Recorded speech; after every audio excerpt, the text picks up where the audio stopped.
The Call of Cthulhu by H.P Lovecraft and narrated by Michael Ward. 1926. Found among the papers of the late Francis Wayland Thurston of Boston.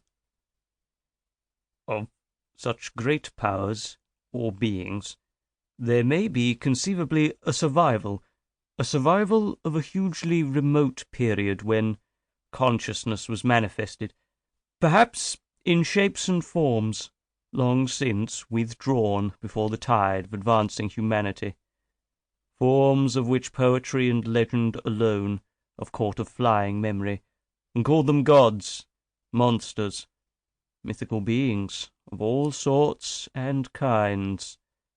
Algernon Blackwood. Chapter 1. The Horror in Clay. The most merciful thing in the world, I think, is the inability of the human mind to correlate all its contents.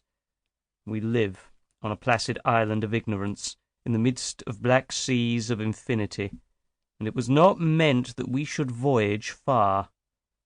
The sciences, each straining in its own direction, have hitherto harmed us little, but some day the piecing together of dissociated knowledge will open up such terrifying vistas of reality, and of our frightful position therein, that we shall either go mad from the revelation, or flee from the deadly light into the peace and safety of a new dark age. Theosophists have guessed at the awesome grandeur of the cosmic cycle wherein our world and human race form transient incidents. They have hinted at strange survivals in terms which would freeze the blood, if not masked by a bland optimism. But it is not from them that there came the single glimpse of forbidden eons which chills me when I think of it, and maddens me when I dream of it. That glimpse, like all dread glimpses of truth, flashed out from an accidental piecing together of separated things. In this case, an old newspaper item, and the notes of a dead professor. I hope that no one else will accomplish this piecing out. Certainly, if I live, I shall never knowingly supply a link in so hideous a chain.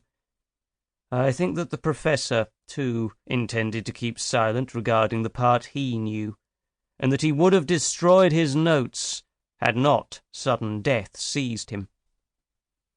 My knowledge of the thing began in the winter of 1926-27, with the death of my granduncle, George Gamble Angle, Professor Emeritus of Semitic Languages in Brown University, Providence, Rhode Island.